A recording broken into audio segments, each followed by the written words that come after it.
Welcome to Samba Samba. Enjoy the video. You start by isolating the problem.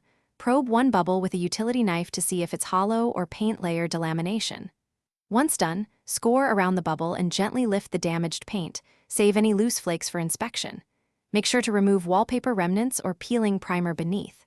Meanwhile, spread a drop cloth and clear nearby furniture.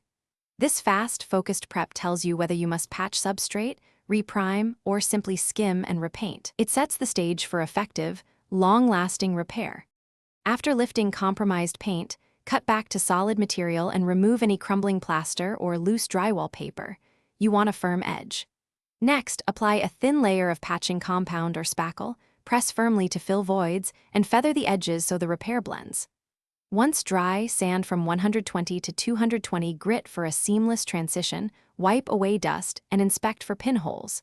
If present, repeat thin fills. This careful layering prevents future bubbling by restoring a stable surface before priming.